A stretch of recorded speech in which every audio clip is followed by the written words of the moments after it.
Hello, everyone. This is Rob, and welcome to Media Awareness, and welcome back to my extended journey retrospective.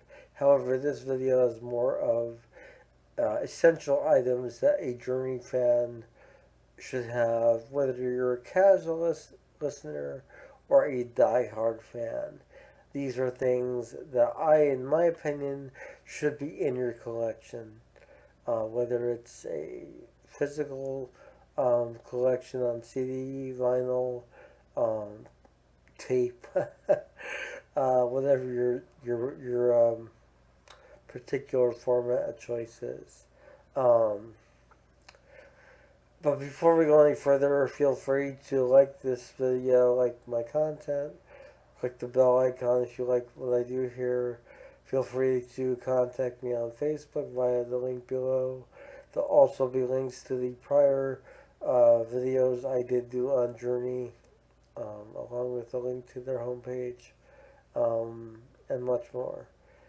So please check those out if you haven't already done so.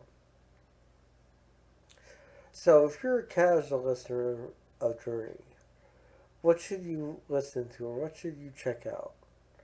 For a casual listener, I would invest in Greatest Hits Volume 1.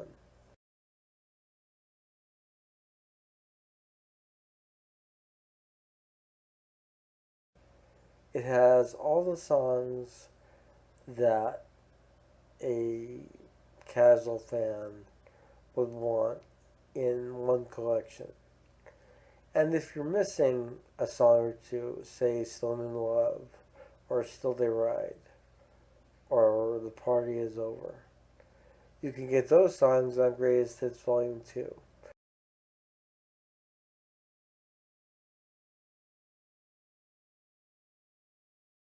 And both CDs are really affordably priced, and they are widely available. Um, if you want to go a step further, as a casual listener, and if you like live recordings in particular, Greatest Hits Live is another welcome addition to your collection.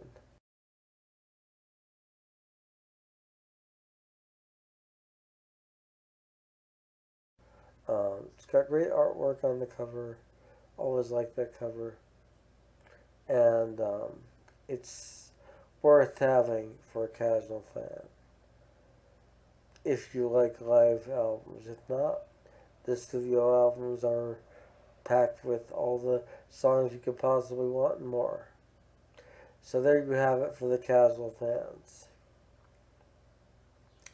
For the more die-hard listeners of Journey, obviously you're going to want all of these studio albums. I do not have to go through them. I've done that in my previous retrospective videos, linked below.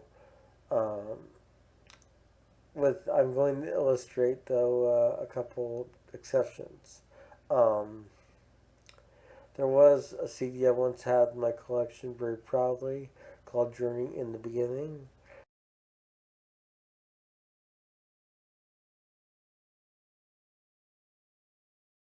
I no longer own this CD. If anyone knows where I could get it at an affordable price, please let me know. I was lucky enough to find it back in the day for like $5.99 on CD. And it was a great collection of those first three albums and sort of the best tracks from those albums, at least in the opinion of CBS and Columbia Records. So that's uh, a CD that you definitely want to track down if you can. Um,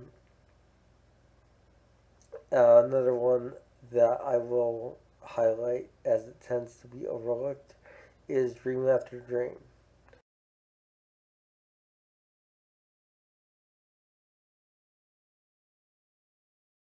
Of course, if you have Journey Escape, you're going to want Journey Escape live in Houston.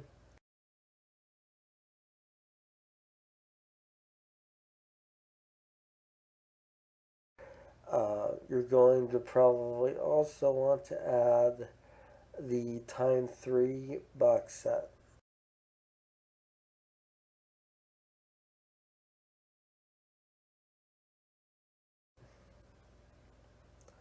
Now, this, when it came out, I was really excited about this box set, and it's still a prized possession in my Journey collection. At the time of its release, many of these songs were not available anywhere else. Many of these songs have been included on the reissued, remastered editions of um, the band's discography. So if you weren't able to acquire the box set at the time of its release, or if you think it's too pricey, you can always pick up these remastered CDs, which have the bonus tracks on them, and they're really nicely done. The remastering is superb, and the songs are definitely worth having. Going a step further in the career of Journey and Journey's related members. Um, Back in the mid to late 1980s, uh, when Ross Valerie was not working with Journey, he had teamed up with Kevin Chalfant, amazing vocalist, very much in the vein of Steve Perry. Um, and they had done an album with Prairie Prince from the Tubes, who was an original member of Journey as a drummer before Ainsley Dunbar joined the band. And they put out an album, The View. This was retitled years later as The View Phoenix Rising.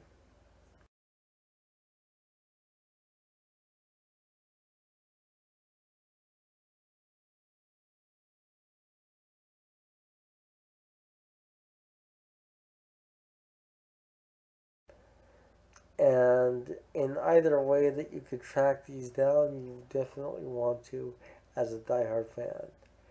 They are great albums and they have the same flavor that Journey once had.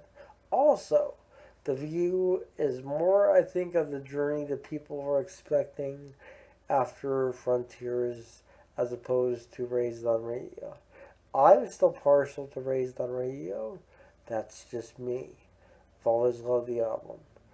But I love The View as well. I think it's a nice alternative for people that really didn't care for Raised on Radio or that saw it as not being a true Journey album. Along that same vein and following that same direction, I would recommend The Storm,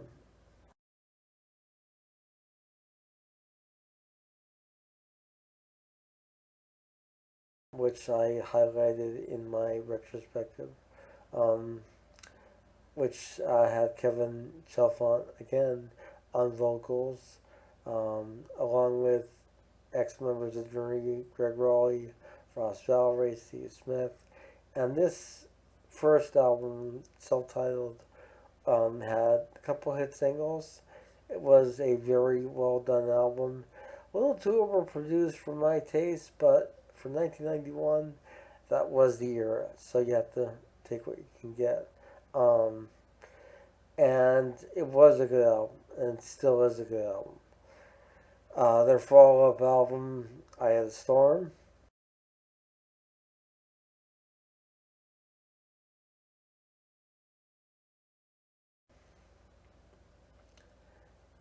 and given that Kevin was formally invited to become a member of Journey, but never got to record with them, he did start writing with them for an album that never uh, really um, came to fruition as Steve Perry came back to put back the lineup that was on Frontiers for Trial by Fire. Um, that being stated, Kevin Chalfant did go on to record one of these tracks on his um, Two Fires project, which um, was 3 albums he did.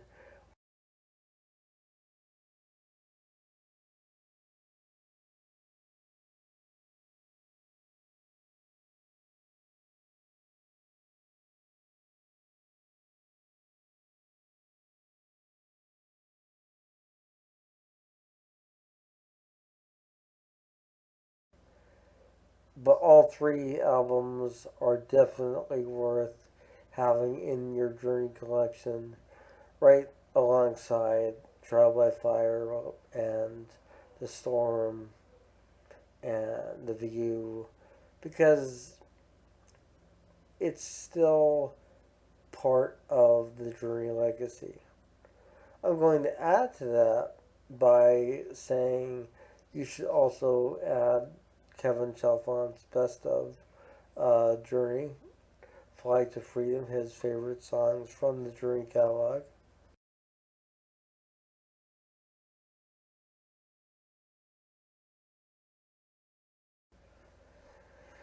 And this is really nice because he re recorded songs and a lot of them are rearranged and they really sound very well produced. I love a lot of these, actually more than the originals, um, which I know is kind of blasphemous to say, but I really do, especially Who's Crying Now is just amazing in my opinion. The emotion in his vocals and the guitar solo is just, yes, it mimics Neil Sean's solo on Escape, but it adds a whole new dimension as well. And the production is phenomenal. Um,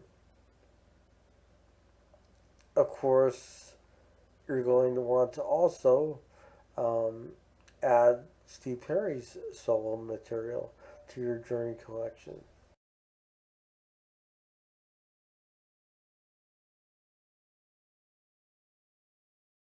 His second solo album officially, uh, For the Love of Strange Medicine, has more of an edge to it and even sounds more Journey-ish, if you'll excuse the expression.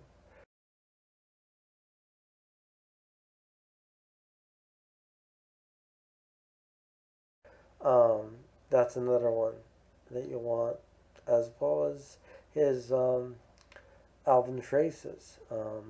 Either the uh, initial band version featuring a full band, the acoustic version, which is the acoustic equivalent of the album itself. He also has a Christmas album out, if you want to really go that far.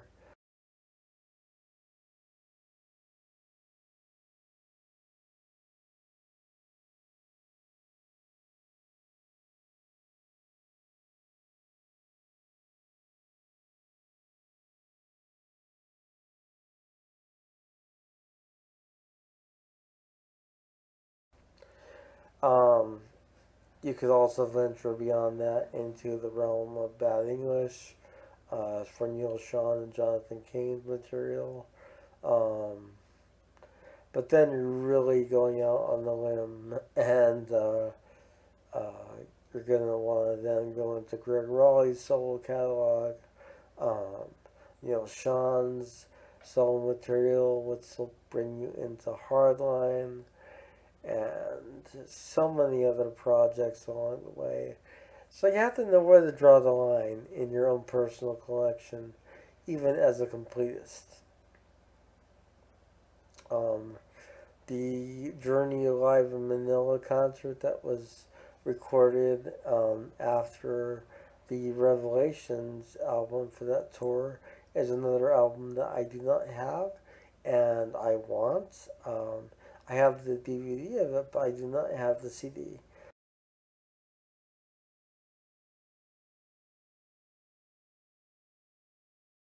There are a lot more albums that I could name, but I think we've gone far enough and out on enough limbs as far as the Journey family tree is concerned. So you can check out many avenues if you want to have Journey essentials in your collection. So I hope this video was helpful in some manner to both casual listeners as well as completists. If anyone has any other suggestions, you can leave them in the comments below. In addition to contacting me on Facebook with any feedback you like. This is Rob with Media Awareness, and I hope you all have a great night. Thanks. Bye.